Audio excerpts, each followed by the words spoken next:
राष्ट्रिय मानवाधिकारको जिम्मेवारी कर्तव्य हो र नेपाल सरकारले आफ्नो संविधानको संवैधानिक अङ्गले प्रस्तुत गरेको प्रतिवेदन कार्यान्वयन गर्दैन भने त्यो सरकार हो र भने त्यो राज्य हो र त्यसै कारणले गर्दा कारबाही तपाईले छानबिन गर्नुस् उसले प्रतिवेदन दिन्छ त्यो सत्य होला असत्य होला जे होला तर विधिको शासनभन्दा बाहेक चाहिँ कोही पनि बाहिर जान मिल्दैन हुँदैन सक्दैन र यो संवैधानिक आयोगले गरेको प्रतिवेदन त्यसलाई सरकारले जिम्मेवारीपूर्वक कार्यान्वयन गर्नु। तर अहिले गणतान्त्रिक मुलुकमा प्रधानमन्त्री चाहिँ नजाने भनेपछि अब राज संस्थाको पुनर्स्थापना हो भन्ने कुरा बुझे पनि हुन्छ भनेर सुरु गरेँ मैले यो वाचन गरेँ। नेपालको संविधान यो अलिकति लामो छ, साथीहरूको प्यासेन्स कति हुन्छ मलाई थाहा छैन, क्षमा चाहूँ। नेपालको संविधान 2072 यसमा 2072 लेखेको छैन। यो 2072 किन नलेखेको हो आजसम्म नेपाली जनता कसैले सोध्दैनन्। अहिले प्रश्न रह्यो भने पछि कुरा गरौँला। र यही संविधानको धारा 275 मा संविधान संशोधन गर्नु पर्यो भने आम जनताको नागरिकको अभिमत लिनुपर्छ भन्ने व्यवस्था गरेको छ। त्यसैले पनि सरकारले संविधान संशोधनको लागि कुनै खाका तयार गर्यो भने सरकारले मात्रै गरेर हुँदैन, त्यो आम नेपाली जनताको अभिमत चाहिन्छ। र त्यो आम नेपाली जनताको अभिमत भनेको चाहिँ अहिले 2/3 को सरकार जे हो त्यो 2/3 को सरकार चाहिँ संघीय धर्मनिरपेक्ष गणतन्त्रका संवाहक हुँ भन्ने कांग्रेस एमाले र माओवादी जस्ता राजनीतिक शक्तिलाई परास्त गरेर आएको सरकार हो भनेर मैले निवेदन गरे हो। अब त्यसै गरेर 2 मा नेपालको अन्तरिम संविधान 2063 जो 2063 10/1 मा प्रारम्भ भयो, जो 2072 को संविधानको धारा 301 ले खारेज गर्यो। संविधान सभाको निर्वाचन र लोकतन्त्र स्थापना गर्ने 12 बुँदे समझदारी 2062 8 7 गते राज संस्थाको अन्त्य भन्ने, कहाँ राज संस्थाको अन्त्य भनेको छ यो शब्द अलिकति तले माथि भयो भन्ने समझदारी नभई निरङ्कुश राजतन्त्रको अन्त्य भन्ने कथन त्यसमा छ। मैले यो कुरा अलिकति आम सञ्चारको साथीहरूलाई के निवेदन गरेँ भने राजतन्त्रको अन्त्य गर्ने भन्ने र निरङ्कुश राजतन्त्रको अन्त्य गर्ने भन्ने कुरा बुझ्नु पर्यो। हुकुमको शासन कि शासनको हुकुम। यसै कारणले 12 बुँदे समझदारीमा राजतन्त्रको अन्त्य भनेर लेखा छैन, थिएन। निरङ्कुश राजतन्त्रको अन्त्य भनेको थियो। वास्तवमा 2047 को संविधान निरङ्कुश होइन, यिनै राजनीतिक दलहरूले बनाएका थिए। मिति 2063 1/11 गते तत्कालीन राजा श्री 5 ज्ञानेन्द्रको शाही घोषणाले तत्कालीन प्रतिनिधि सभा पुनर्स्थापना गरेको हो।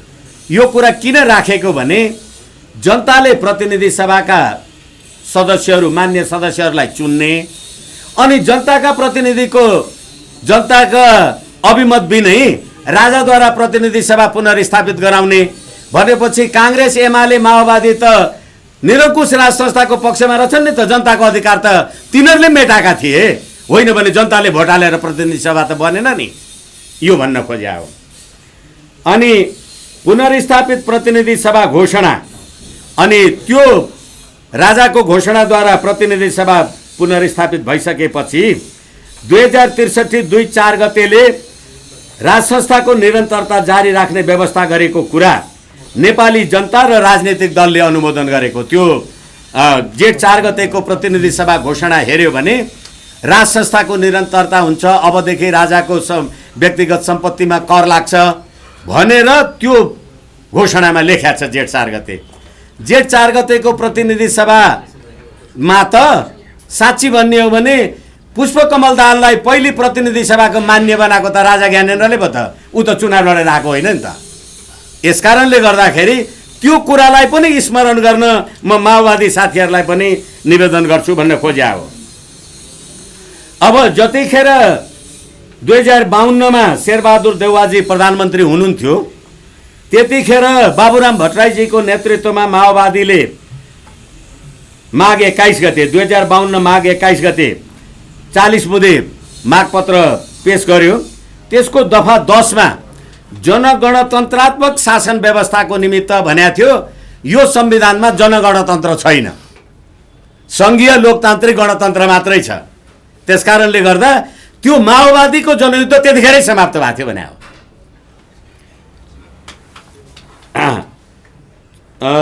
जनगणतन्त्रात्मक व्यवस्था स्थापनाका निम्ति चुनिएका जनताका प्रतिनिधिहरूद्वारा नयाँ संविधान निर्माण गरिनुपर्छ भन्ने पृष्ठभूमिको स्मरण गर्दै, यतिका कुराहरूलाई स्मरण गर्दै हाल नयाँ संविधानका निर्माता राजनीतिक दल र शक्ति 2082 11-21 गते भएको निर्वाचनमा मटियामेट भए। यो निर्वाचनमा यो संविधान निर्माणमा विद्यमान नरहेको पार्टी राष्ट्रिय स्वतन्त्र पार्टीले जम्मा खसेको मत 19,79,77,011 मध्ये 51,83,493 मत पाएर लगभग 2/3 सरकार बनाएको छ। गणतन्त्रको संविधान निर्माणका शक्ति हो भन्ने कांग्रेस 17,52,172, एमाले 14,55,885, नेकपा माओवादी, अहिले माओवादी नै छोडिसके तिनीहरूले, 8,11,577 मत पाए। भनेदेखि अहिले नेपाली जनताले यो धर्मनिरपेक्ष गणतन्त्रको संविधान ल्यायौँ भन्ने शक्तिलाई मटियामेट बनायो भन्ने कुरा जनताको अभिमतले प्रमाणित गर्यो। त्यसै कारणले गर्दा सरकारले संविधान संशोधनको लागि यो कदम उठाएको हुनुपर्छ भन्ने हाम्रो बुझाइ छ। अब अहिले नयाँ श्रम संस्कृति पार्टी जसले 3,85,902 मत प्राप्त गरेर नयाँ दल बन्यो भने राष्ट्रवादी राप्रपाले 3,30,684 मत पायो। राजा ज्ञानेन्द्रले 2082 11-6 गते राष्ट्रिय सहमतिका आधारमा मात्रै चुनावमा जाने भनेकोमा राष्ट्रिय प्रजातन्त्र पार्टीले त्यसलाई अवज्ञा गर्यो अनि राष्ट्रिय प्रजातन्त्र पार्टीको के अवस्था भयो त्यो कुरा जनताले प्रश्न गरे र राष्ट्रपालाई 2/3 मत दिए। आफूलाई कम्युनिस्ट हौं भन्ने पार्टी एमाले, अब कम्युनिस्टहरूको हालत के छ अहिले भारतको कुरालाई हेर्दा नेपालमा पनि हामी त्यो कुरालाई हेरौं। राष्ट्रिय सहमति आफूलाई कम्युनिस्ट हौं भन्ने एमाले 14,55,885 मत, नेकपा 8,11,577, नेमकिपा 42,279, राष्ट्रिय जनमोर्चा 29,465, नेकपा माओवादी 23,867, नेकपा मार्क्सवादी लेनिनवादी 6,172, नेकपा पुष्पलाल 4,835, नेकपा संयुक्त 4,515 गरी जम्मा 23,87,063 मत मात्रै सम्पूर्ण 3 करोड नेपाली जनतामा कम्युनिस्टहरूले पाएको मत भनेपछि संसारबाट साम्यवादको अस्तयको लाइनमा नेपालबाट पनि साम्यवादी शक्तिको पराजय नेपाली जनताले गरेर देखाए फागुन 21 गतेको निर्वाचनमा भन्नका लागि यो मेन्सन गरेको हुँ मैले। त्यसैले संघीय लोकतान्त्रिक धर्मनिरपेक्ष गणतन्त्रका संविधान निर्माता हुँ भन्ने सबै शक्तिलाई नेपाली जनताले यो संविधान निर्माणको तेस्रो पटकको प्रतिनिधि सभा निर्वाचनको 8 वर्षको अवधिमै लगभग अन्त्य गरे। त्यसैले यो संविधान अब नेपाली जनताको संविधान रहेन। अब नवीन संवैधानिक बन्दोबस्तको आवश्यकता ठानेर नै यो 2/3 सरकारले प्रधानमन्त्रीका राजनीतिक सल्लाहकार असीम शाहको संयोजकत्वमा संविधान संशोधन सुझाव कार्यदल बन्यो होला। तर संविधान संशोधन कि पुनर्लेखन भन्ने प्रश्न यो निर्वाचनको नतिजाले प्रस्तुत गरेको छ। यसैलाई तलमाथि गर्ने कि नयाँ बनाउने? सम्भवतः 62-63 सालको आन्दोलन तत्कालीन राजा ज्ञानेन्द्रले 2063 1-11 गते तत्कालीन प्रधानमन्त्रीको सिफारिसमा नेपाल अधिराज्यको संविधान 2047 को धारा 35(2) बमोजिम विघटन भएको प्रतिनिधि सभा पुनर्स्थापना भएको घोषणा गरेका थिए। तत्काल कायम रहेको संविधानको धारा 45(3) ले अगावै विघटन भएमा बाहेक प्रतिनिधि सभाको कार्यकाल 5 वर्षको हुने व्यवस्था गर्दै संविधानको धारा 35(2) ले राजाले मन्त्री परिषदको सल्लाह र सम्मतिमा मात्र काम कारबाही गर्ने हुँदा तत्कालीन मन्त्री परिषदको सिफारिसमा 2059 जेठ 8 गते प्रतिनिधि सभा विघटन भएको थियो र विघटित प्रतिनिधि सभा पुनर्स्थापित गर्ने अधिकार राजा लगायत कुनै राजनीतिक दल वा सरकार वा प्रधानमन्त्रीलाई थिएन। तर आन्दोलनरत राजनीतिक दलको बल प्रभावको आधारमा जनताको सम्प्रभु सम्पन्न प्रतिनिधि सभा निर्माण गर्न पाउने अधिकारमा तत्कालीन राजनीतिक दल शक्तिले हस्तक्षेप गरेकै हुन्।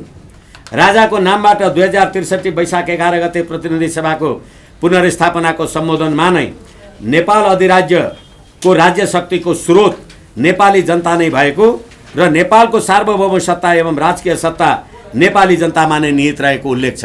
47कै संविधानमा जनता सम्प्रभु सम्पन्न भनेर लेखेको छ। यसो हुनाले नेपालको सम्प्रभुता यो वर्तमान संविधानले मात्रै नेपाली जनतामा निहित गराएको भन्ने तथ्य सत्य होइन। जति नै निरङ्कुशको आवरण दिए पनि नेपालको संविधान 2019 को संविधानको स्थापना हाम्रो मुलुकको संवैधानिक कानुन रीत र परम्परा अनुसार हामीमा अन्तर्निहित राजकीय सत्ता भन्ने वाक्य शब्दावली प्रयोग भएबाटै नेपालको परम्परा र रीत जो राष्ट्र निर्माता पृथ्वीनारायण शाहले भनेका थिए मेरो विचारमा विराज बखेतीलाई कज्याई प्रदान गर्ने भन्ने थियो। तर जनताले कालु पाण्डे भने सोही माफिक भयो। भनेबाट नेपालको राजकीय सत्ता र सम्प्रभु सत्ताको प्रयोग जनताकै इच्छा मुताबिक नेपाल राष्ट्र निर्माणकै बखतदेखि चलिआएको भन्ने कुरा प्रश्न छँदाछँदै नेपालको सन्दर्भमा राजा निरङ्कुश कहिल्यै भएन, भएको छैन, हुँदैन र हुन दिइँदैन भन्ने कुरा स्पष्ट छ। यसैगरी 47 सालको नेपाल अधिराज्यको संविधान जो नेपालका सबै राजनीतिक शक्ति वर्ग क्षेत्र समेतको संलग्नतामा बनेको थियो, जसको अन्त्य नेपाल र नेपालीको जनताको इच्छा बमोजिम नभएर नेपालमा विदेशीले नेपालमा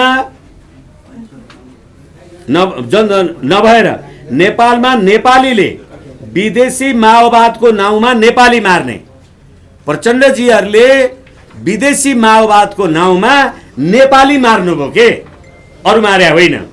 नेपालीले विदेशी माओवादको नाउँमा नेपाली मार्ने अनि नेपालको कथित जनयुद्ध सम्झौता गर्न तिनै नेपाली नेपालभित्र होइन कि भारतमा गएर 12 बुँदे समझदारी गर्ने, यहाँ नेपाली मार्ने अनि यहाँ माओवादी पनि नेपाली, काङ्ग्रेस राजावादी पनि नेपाली, यहाँ सम्झौता गर्न नसक्ने दिल्ली गएर 12 बुँदेमा गर्ने। कति राष्ट्रघात हो यो? नेपाली जनताले कहिले हेर्ने? भारतमा गएर 12 बुँदे समझदारी गर्ने, नेपाल राष्ट्र निर्माणको गौरव गाथा राज संस्था सहितको हाम्रो आदिम दैविक र वैदिक मान्यता सहितको हिन्दू राज्यको अधिराज्यको नेपालको मान्यतालाई समाप्त गर्ने। पीडा लाग्दैन? हामी हाम्रो झगडा आफै बसेर किन नटुक्याउने? भारतमा जानुपर्ने अनि राजा निरङ्कुश हुने अनि तिमी चाहिँ निरङ्कुश भएर अर्बौं लुटेका। अब फेरि जेनजी आन्दोलन लामो कुरा हुन्छ नगरे। अब हिन्दुत्व संसारका 195 देशहरू मध्ये आम सञ्चारको साथीहरूलाई पनि जानकारीको लागि काम लाग्छ भनेर संसारका 195 देशहरू मध्ये 145 देश धर्मसापेक्ष छन्। संसारका कुल जनसङ्ख्याको 820 करोड कुल जनसङ्ख्या 820 करोड छ, जसमा 8 अर्ब होला। एकछिन मलाई भनिसक्दैन। 820 करोड छ, जसमा हिन्दूहरूको संख्या 1 अर्ब 50 करोड छ। संसारमा 13 देशहरूको धर्म इसाई धर्म छ, जहाँ इसाई धर्मलाई राष्ट्र धर्म स्टेट रिलिजन धर्म सापेक्ष भनिन्छ। यी देशहरू इङ्ल्यान्ड, डेनमार्क, ग्रिस, माल्टा, मोनाको लगायत छन्। त्यसै गरी संसारका 23 देश मुस्लिम धर्मावलम्बी देश छन्। इरान, पाकिस्तान अथवा कुवेत, त्यो बहराइन, जसको राष्ट्रिय धर्म स्टेट रिलिजन इसाई हो। संसारको कुल जनसङ्ख्या मुस्लिम हो। संसारको कुल जनसङ्ख्याको 1/3 जनसङ्ख्या हिन्दू छन्। संसारको सबै इसाई छन्। इसाई छन् र तिनको देशको धर्म इसाई छ। मुस्लिम धर्म मान्ने करिब 2 अर्ब मानिस छन्। संसारका 23 वटा देशहरूको राष्ट्रिय धर्म स्टेट रिलिजन इस्लाम हो। तर संसारको तेस्रो ठुलो जनसङ्ख्या भएको 150 करोड रहेको हिन्दूहरूको कुनै धर्म सापेक्ष देश छैन। एउटा नेपाल थियो, त्यसलाई समाप्त गर्नु।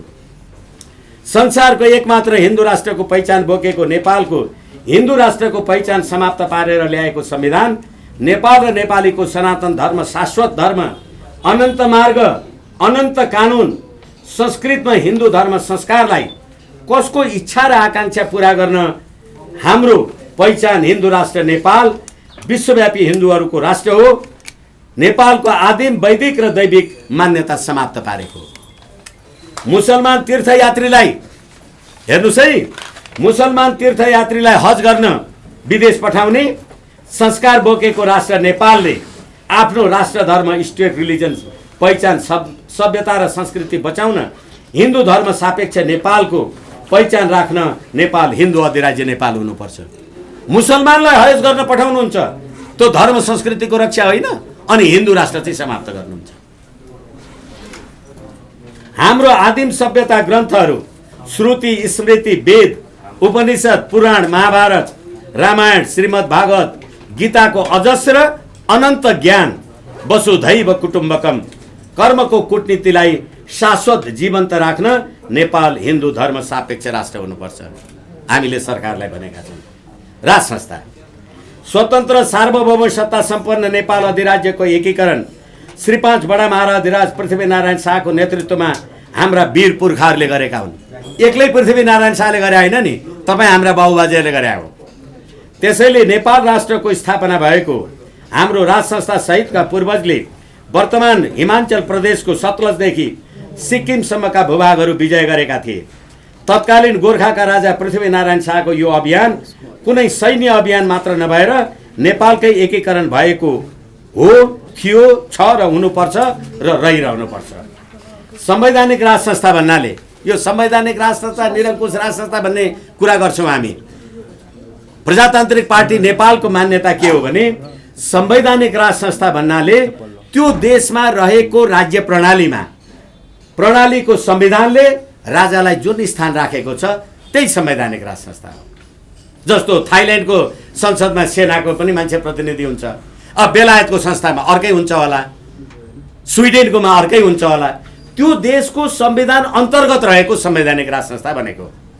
समय समयमा बनेका कानुन बमोजिम हुन्छ।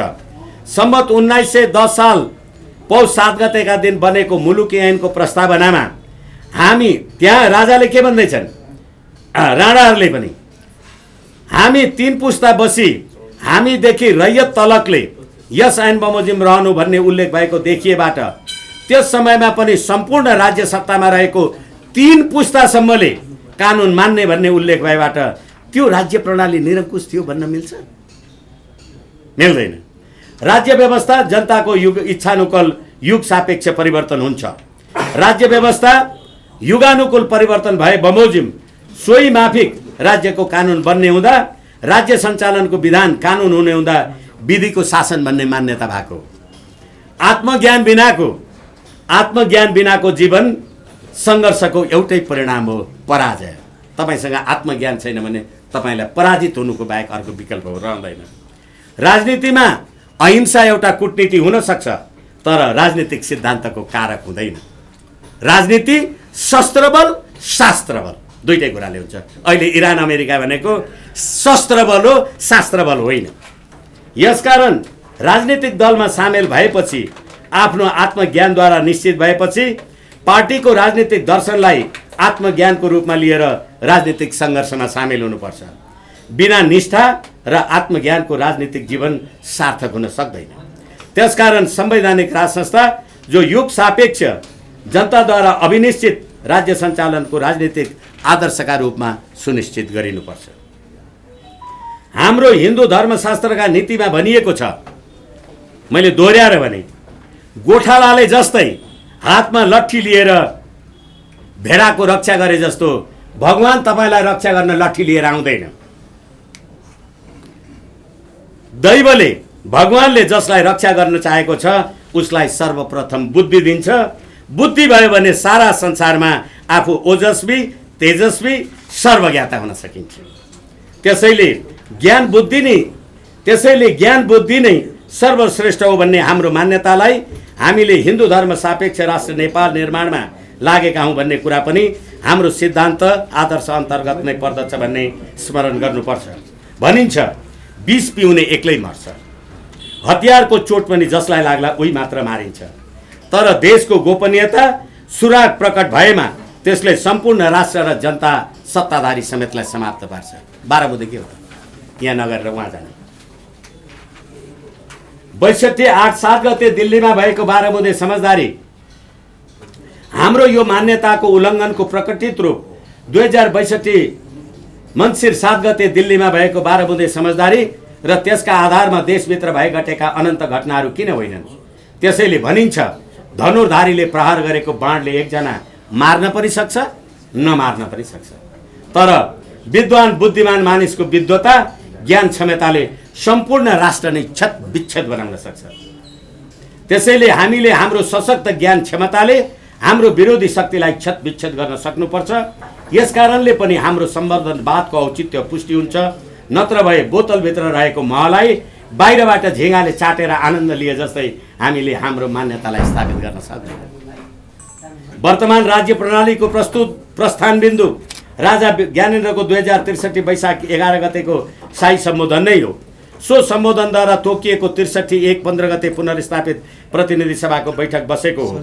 राजा नभए प्रतिनिधि सभा पुनर्स्थापित हुने थिएन। तथापि गैर संवैधानिक तवरले स्थापित प्रतिनिधि सभाको 63/2/4 गतेको प्रतिनिधि सभा घोषणाको प्रस्तावनामा 2063/1/11 गते राजाको घोषणामा जनआन्दोलनको बलमा पुनर्स्थापित प्रतिनिधि सभा सार्वभौम अधिकार सम्पन्न रहेको भनी नेपालको सार्वभौमिकता जनताको इच्छा अनुसार राजामा समेत निहित रहेको भन्ने यो कथनले पुष्टि गर्छ। यो स्वयंमा संवैधानिक राज संस्थाको अभ्यास हो। यसैगरी सोही प्रतिनिधि सभा घोषणाको दफा 5 ले राजगद्दी उत्तराधिकार सम्बन्धी कानुन बनाउने, श्री 5 को खर्च र सुविधा प्रतिनिधि सभाले निर्धारण गर्ने, श्री 5 को निजी सम्पत्तिमा कर लगाउने लगायतका व्यवस्था गरेबाट प्रतिनिधि सभा पुनर्स्थापनाको घोषणा तथा प्रतिनिधि सभा घोषणाले नेपालबाट राज संस्थाको अन्त्य गर्ने जनआन्दोलनको उद्देश्य होइन रहेछ, लक्ष्य होइन रहेछ भन्ने प्रश्न छँदाछँदै एकतर्फी रूपमा 2065 जेठ 15 मा नेपालमा गणतन्त्रको स्थापना सो सभाका बहुमत सदस्यद्वारा पारित गरिएको हो। संविधान सभाको यो बैठकमा राप्रपा नेपालले मात्र संवैधानिक राष्ट्रको पक्षमा आफ्नो मत राख्दै गणतन्त्रप्रति विमति राखेको हो। तत्समय राष्ट्रिय प्रजातन्त्र पार्टी समेत गणतन्त्रको पक्षमा मत जाहेर गरेको सत्य हो।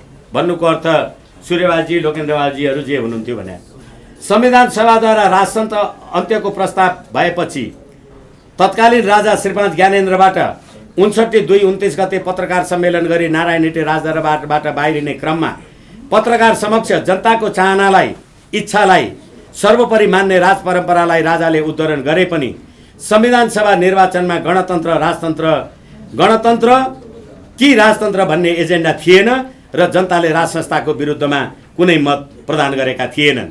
यदि गणतन्त्रको पक्षमा जनताको अभिमत भएको भए मिति 59/2/15 गतेको मध्यरातमा गणतन्त्र कि राजतन्त्र भन्ने प्रस्तावै राख्नुपर्ने थिएन संविधान सभामा।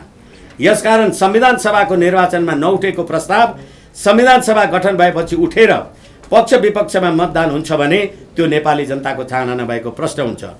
यही स्थिति धर्मनिरपेक्षता संघीयता समेतका सवालमा जीवन्त छ र रहिरहेको छ।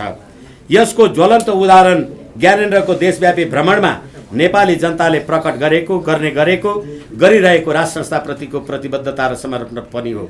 अहिले यो वर्तमान संविधानले नेपालको सार्वभौम भूमि भौगोलिक क्षेत्रको संरक्षण समेत गर्न नसकेको, नेपाल भारत चीन त्रिदेशीय बिन्दुलाई समेत मिचेर भारत र चीन दुवैबाट नेपालको प्रादेशिक अखण्डता उप अतिक्रमण गरेको कुरा जगजाहेर छ।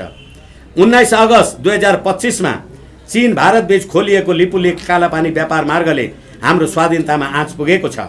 नेपालको वर्तमान संविधान जारी हुँदाका बखत नै नेपालको आफ्नो प्रादेशिक अखण्डतामा आँच पुगेको छ। वर्तमान संविधान जारी हुँदाका बखत नै नेपालको आफ्नो प्रादेशिक अखण्डतामा आँच पुर्याएको कुरा संविधानको धारा 4(2) ले प्रश्न पार्दछ। यही व्यवस्थाले नेपालको राष्ट्रिय एकताको धरोहर राज संस्थाको अन्त्य भन्ने र यही व्यवस्था अन्तर्गतको संविधानले नेपालको भूखण्डको रक्षा गर्न नसक्ने कुराले गर्दा पनि हाम्रो विगतको राष्ट्रिय स्वाभिमान स्खलित भएको भन्न नसकिने होइन।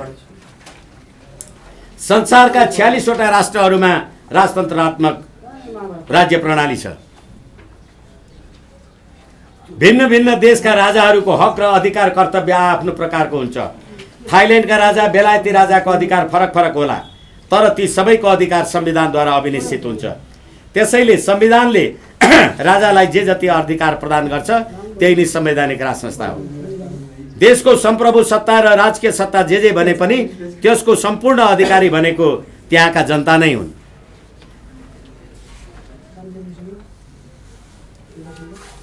जनता नागरिक जस्तो शासकीय स्वरूप आफ्नो मुलुकमा जस्तो चाहन्छन् तदनुरूपकै राज्य प्रणाली हुने हुन्छ। मैले कुरा सुन्दैछु, अलिकति धेरै लामो भयो भन्ने पत्रकार साथीहरूको कुरालाई लिएर, त्यसैले गर्दाखेरि अब यो तपाईँहरूले भनेको मानेर मैले छोट्याउने हो कि प्रेस रिलिज हामीले जे जाहेर गरे हो त्यो कुरा भन्ने हो? त्यो तपाईँहरू पढिहाल्नुहुन्छ भने मेरो कामै सिद्धि गरे, कामै छैन।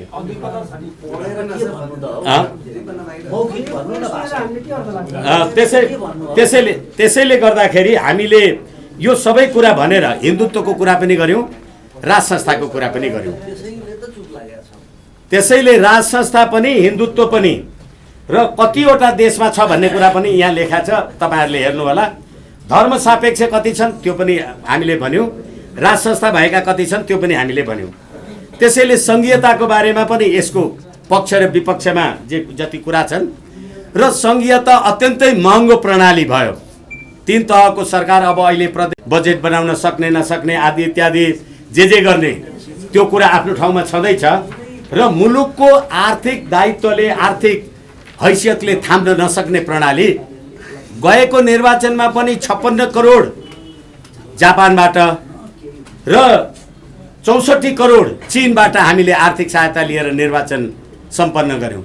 निर्वाचन लड्नलाई मलाई पैसा चाहिँ विदेशीले दिने, अनि तपाईँले भोट हालेर म नेता भएपछि त्यो पैसा दिनेको पक्षमा हुन्छु कि जनताहरूको पक्षमा हुन्छु? त्यसै कारणले गर्दा यो निर्वाचन प्रणाली लगायतका कुरा थाम्न सकिने छैन भनेर मैले सङ्घीयताको बेफाइदा भनेर अलिकति त्यो पढेर तपाईँहरूको कुरालाई सम्बोधन गर्दै टुङ्ग्याउन गरेको छु। सङ्घीयताको बेफाइदाको रूपमा यो महँगो प्रणाली हो, किनभने 3 तहले कर, स्थानीय निकायले कर लिने, उसले प्रदेशले कर लिने, सङ्घले कर लिने। 2, यसले क्षेत्रीय असमानता झन् बढाउँछ। अहिले यो के अरे हामी मधेसी, हामी पहाडे, हामी यो हामी त्यो गरेर अनि क्षेत्रीयतावाद यो के अरे प्रदेशहरूको विभाजनमा पनि जातीय धार्मिक पक्षहरूलाई समेट्न नसके, स्पष्ट रूपमा सम्बोधन गर्न नसके देश टुक्रिने सम्भावना हुन्छ। साम्प्रदायिक र जातीय द्वन्द्वको सम्भावना रहन्छ। क्षेत्रीय र स्थानीय सामन्तवादको उदय हुन्छ। अलगाववाद विखण्डनको जोखिम यदि प्रदेशहरूबीच असन्तुष्टि बढ्यो भने अधिकारको दुरुपयोग भएमा क्षेत्रीयता र पृथकतावादको भावना बढ्छ। प्रशासनिक जटिलता र खर्च, सङ्घीय संरचना सञ्चालन गर्न लाग्ने खर्च अति उच्च हुन्छ, जसले देशको अर्थतन्त्रमा भार पर्छ। त्यो ऋण सिनवाला कुरा जे राष्ट्रिय ऋण लिएको छ, अहिले चाहिँ 88 अर्ब सरकारले ऋण लिइसक्नु पर्यो यो आएर पनि। नीतिगत असामञ्जस्यता, प्रदेश र केन्द्रबीच नीति तथा कानुनमा विवाद हुँदा विकास निर्माण र प्रशासनिक कार्यमा ढिलाइ हुन्छ।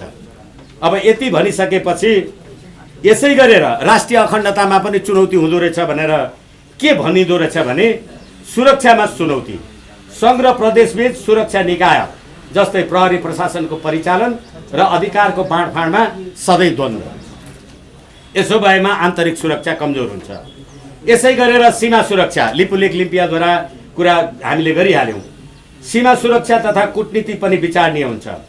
राष्ट्रिय सुरक्षा सेना र अन्तर्राष्ट्रिय सम्बन्ध केन्द्र मातहत हुने हुँदै पनि प्रदेश सरकारको क्रियाकलापले राष्ट्रिय सुरक्षामा हाम्रो जस्तो भूपरिवेष्टित देश र खुला सीमा रहेको देशको सीमा सुरक्षा लगायत राष्ट्रिय सुरक्षामा आँचाउने पनि हुन्छ। हाम्रो जस्तो देशको खुला सिमाना, भारत जस्तो विशाल देश, संसारको सबैभन्दा बढी जनसङ्ख्या 1 अर्ब 44 करोडको जनसङ्ख्या, हिन्दू सम्प्रदायको बाहुल्य भएको देश र नेपालसँग सांस्कृतिक, धार्मिक, साम्प्रदायिक सद्भाव, संस्कार र संस्कृति आवरणमा राष्ट्रिय अखण्डतालाई प्रादेशिक संरचनाले प्रतिकूल असर पनि पार्न सक्छ भनेर यति भने मैले। अब यसलाई अरू तपाईँहरू हेर्नु होला। न्यायपालिका अथवा नेपालको न्यायपालिका अहिले यो हाम्रो संवैधानिक परिषदको कुराले गर्दा सबै राजनीतिक दल संवैधानिक परिषदमा हुने, संवैधानिक परिषदमा राजनीतिक मान्छे भएपछि राजनीतिक मान्छेले नियुक्ति गरेको न्यायाधीश अराजनीतिक हुने प्रश्नै हुँदैन। त्यसकारणले न्यायपालिकामा राजनीति भएको हो। यति हो। यसलाई पनि मैले 2 लाइन भनेर तपाईँहरू समक्ष टुङ्ग्याएँ। अब संक्षिप्तमा गरौँ, सबैले पाएको छ हामीले आधारमा। अब टुङ्ग्यो नैतिकताको प्रश्न। यो संविधानमा नैतिकता भन्ने कुरा निर्वाचन आयोग लगायतका आयोगहरूलाई चाहिन्छ, तर प्रतिनिधि सभाको चुनाव लड्न नैतिकता चाहिँदैन, लेख्या छैन। न्यायाधीश हुनलाई पनि नैतिकता चाहिँदैन।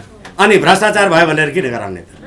त्यसैले त्यो अब राष्ट्रिय गान भन्ने कुरा चाहिँ हामीले अब पश्चिममा किल्ला काङ्गडा, पूर्वमा टिस्टा पुगेका थियौँ, कुन शक्तिको सामुमा कहिले हामी झुकेथ्यौँ भनेर भनेका थियौँ। अहिले त सार्वभौम भई फैलिएका मेची महाकाली भने मेचीदेखि महाकालीमा सिद्धियो नेपाल। चाँदनी दोधारा पारीको नेपाल हो कि होइन? त्यो त राष्ट्रिय गानले समेटेन त।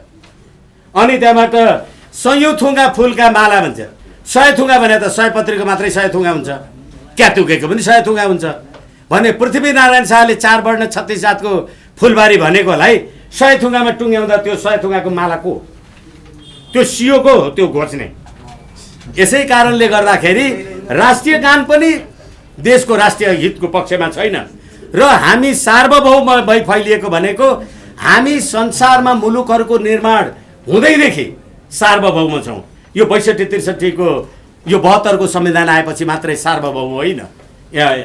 इन्डिया 1950 मा स्वतन्त्र, 47 मा स्वतन्त्र भए जस्तो। त्यसकारणले गर्दा देशको स्वतन्त्रता, सार्वभौमिकता, अखण्डता समेतलाई ध्वस्त पार्ने यो संविधान संशोधन होइन, यसको पुनर्लेखन हुनुपर्छ भन्ने हाम्रो पार्टीको धारणा हामीले बुझाएको।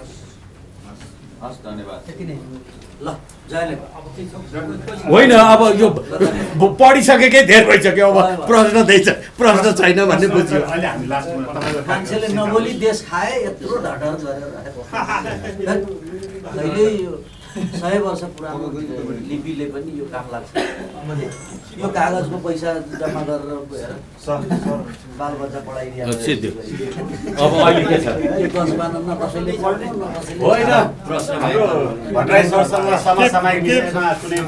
केही प्रश्न भए उहाँलाई गर्नु होला। ल एउटा म गर्छु। 2-4 वटा प्रश्न राखौँ न हामी समसामयिक पनि। जनकजी हजुर, जस्तो अहिले यहाँले जुन विषयहरू उठाउनु भयो प्रधानत हिन्दू राष्ट्र र राष्ट्र संस्थाको कुराहरू छ र सँगसँगै अब यो नेपाललाई हिन्दू राष्ट्र बनाउँदा चाहिँ एउटा छुट्टै पहिचान हुन्थ्यो, विश्वमा कुनै नभएको मुलुक भन्नुभएको छ। तर नेपालका लागि पुरो भारतीय राजदूत रणजित रायले चाहिँ के भन्नुभएको थियो भने नेपाल कुनै सांस्कृतिक हिसाबले अरू कुनै हिसाबले पनि केही यसको पहिचान छैन, यो अब जस्तो हिन्दू सभ्यता पनि भारतबाटै विकास भएको भन्ने हिसाबले उहाँले कुरा गर्नुभएको थियो। यसको अर्थ हाम्रो सांस्कृतिक कुनै हिसाबले, भौगोलिक कुनै हिसाबले पहिचान छैन, ऐतिहासिक कुनै हिसाबले पहिचान छैन भनिराख्नु भएको छ। यदि यो देश हिन्दू राष्ट्र भयो भने अहिले जस्तो ग्रेटर नेपालको कुराहरू ग्रेटर इन्डिया, अखण्ड भारतको कुराहरू आइराखेका छ। उनीहरूले म्यानमार, बङ्गलादेश, पाकिस्तान, नेपाल, श्रीलङ्का सबैलाई समेटेको छ।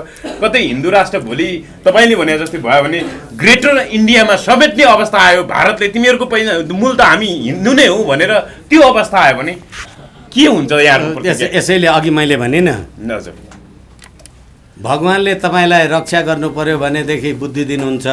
हजुर, भेडालाई गोठालाले लौराले हिर्काए जस्तो हुँदैन भने आफू कुरा राख्दाखेरि ड्यु रेस्पेक्ट। इन्डियनले के भनेको थियो भनेर हामीले हाम्रो राष्ट्रियता निधो गर्ने, हाम्रो हिन्दू राष्ट्र निधो गर्ने? रञ्जित रेलले के भन्यो होला, डोनाल्ड ट्रम्पले के भन्यो होला, अनि नरेन्द्र मोदीजीले त भन्नुभयो त्यो यो के अरे सिक्किम, भुटान, बङ्गलादेश मिलाएर अखण्ड भारत भने। अनि त्यो मान्ने हो र भने उसले के भन्यो भने हामी के गर्ने?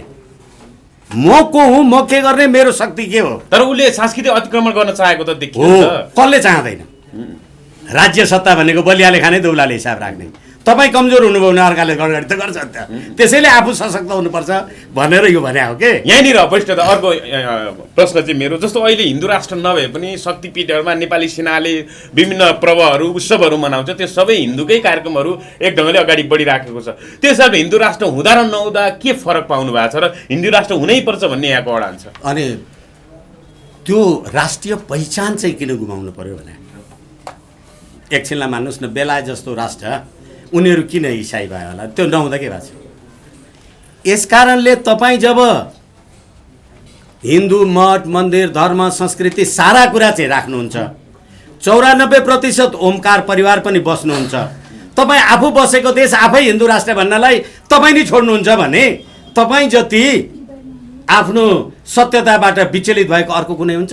जे पूजा गर्नुहुन्छ त्यो होइन भन्ने तपाईँ जे गरिराख्नु भएको छ, मेरो राष्ट्र हो मेरो धर्म हो म गर्छु, त्यसो भने त जस्तो तपाईँले यहाँ धेरै पटक भारतको विरोध गर्नुभयो, वार्ता पनि भारतै भयो के भारतमा भयो, अनि यहाँ पत्रकारले सोधेका प्रश्नमा पनि तपाईँले प्रश्न चिन्ह नै उठाउनु भयो होइन? तपाईँले मानेको ल्याउन खोजेको राजा इन्डियाको कुनै एउटा साधु आदित्यनाथलाई पटक पटक भेट्न जानुहुन्छ, यहाँ मलाई फर्काइदिनु पर्यो अथवा हिन्दू धर्म ल्याइदिनु पर्यो भनेर, यो चाहिँ सही हो? त्यसो भए होइन, कसैलाई भेट्ने र कसैलाई नभेट्नेको होइन, कुराले धर्म माग्न जानु त एकछिन कसैलाई एकछिनलाई मान्नुहोस्, म पनि कुनै गणतन्त्रवादीसँग 2 घन्टा कुरा गरेँ अनि मेरो वैचारिक विचलन भयो। एकछिनलाई मान्नुहोस्, म एउटा कानुन व्यवसायी हुँ, म एउटा ज्यान माराको मुद्दा पनि बहस गर्न गएको हुन्छु, म त्यही भएँ। त्यस कारणले को कसले के गर्यो गरेन, हाम्रो राष्ट्रको राष्ट्रिय एकता अखण्डता स्वाधीनताको लागि चाहिँ के आवश्यक छ हामी त्यो चाहिँ गरौँ न भन्नका लागि हामीले आम जनतामा अपिल गर्ने हो। होइन अब जनताले हामीलाई चाहिँदैन अथवा हामी यही गर्छौँ भन्छन् भने भन्छन्, तर हामी हाम्रो ओपिनियन सार्वजनिक रूपमा जनसमक्ष राख्या हो। जस्तो यही मुद्दा त राप्रपाले उठाइराखेको छ नि वरिष्ठ अधिवक्ताज्यू, यो विषयलाई चाहिँ अब संसदले प्रतिनिधित्व गर्ने दलहरू हुन्छ, तपाईँहरू किन पृथक हुन खोज्नुभयो? अघि मैले भनेको कुरा हुन त तपाईँहरूलाई सुन्नै पनि झर्को लागे जस्तो भयो, अहिले त्यही प्रश्न उठाइहाल्नुहुन्छ। कसैले प्रश्न उठाए कि उठाएन, उसले प्रश्न उठाएन त्यो मेरो जवाब हो, मैले मेरो आफ्नो कुरा राख्ने हो, तपाईँले आफ्नो कर्तव्य निर्वाह गर्ने हो। तपाईँले तपाईँको कर्तव्य पुरा गर्नु भएन भने त्यसको दोष उसले बोक्छ, त्यस कारण आफ्नो कर्तव्य पुरा गरौँ भने हो कि। ल ठिक छ, हुन्छ प्लिज। यो अलिकति फरक पर्छ, समसामयिक विषय। मानवाधिकार आयोगले खै अहिले सत्तारूढ घटकका चाहिँ नेतादेखि पार्टी प्रमुखदेखि लिएर एमपीसम्मलाई र पूर्व प्रधानमन्त्रीसम्मलाई कारबाहीको सिफारिस गरेको छ। यो सरकारले मानवाधिकार आयोगले जुन कारबाही सिफारिस गरेको छ त्यो अनुसार कारबाही गर्नुपर्छ कि पर्दैन, गर्नु सक्छ कि सक्दैन, अनि कारबाही नगरेको खण्डमा चाहिँ मानव अधिकार आयोगको औचित्य के रहन्छ? हो, त्यसैले संविधानको धारा 249ले राष्ट्रिय मानवाधिकार आयोगको व्यवस्था गरेको छ र यस्ता खालका गतिविधिको अध्ययन अनुसन्धान प्रतिवेदन गर्ने राष्ट्रिय मानवाधिकारको जिम्मेवारी कर्तव्य हो। र नेपाल सरकारले आफ्नो संविधानको संवैधानिक अङ्गले प्रस्तुत गरेको प्रतिवेदन कार्यान्वयन गर्दैन भने त्यो सरकार हो र भने त्यो राज्य हो र। त्यसै कारणले गर्दा कारबाही तपाईँले छानबिन गर्नुहोस्, उसले प्रतिवेदन दिन्छ, त्यो सत्य होला असत्य होला जे होला, तर विधिको शासनभन्दा बाहेक चाहिँ कोही पनि बाहिर जान मिल्दैन, हुँदैन, सक्दैन। र यो संवैधानिक आयोगले गरेको प्रतिवेदन त्यसलाई सरकारले जिम्मेवारीपूर्वक कार्यान्वयन गर्नु। अन्तर्राष्ट्रिय क्षेत्रमा कस्तो असर पर्न सक्छ कारबाही नगरेको खण्डमा? अन्तर्राष्ट्रिय क्षेत्रमा त यो अस्ति भदौ 23 र 24 को घटनामा विदेशी आम सञ्चारहरूले के रिलिज गरे हेरी होला। अहिले ट्रेड युनियन खारेज गर्दाखेरि पनि अन्तर्राष्ट्रिय ट्रेड युनियन महासङ्घहरूले के जवाब दिए होला, त्यो त अन्तर्राष्ट्रिय जगतमा प्रतिकूल असर नपर्ने भन्ने त कुरै भएन। तर जुन आन्दोलनको बलमा तपाईँ राज्य सत्तामा पुग्नुभयो, त्यही बलमा राज्य सत्तामा चाहिँ पुग्नुभयो, संविधान चाहिँ त्यही छ। अनि त्यो संविधानको विरुद्धमा भएको आन्दोलनमा नयाँ संविधानको निर्माण गर्नुहोस् न, अनि कारबाही गर्न सक्नुहुन्छ। यही संविधान राखेर मेरी बिल्ली मुजी से म्याउ कामै छैन।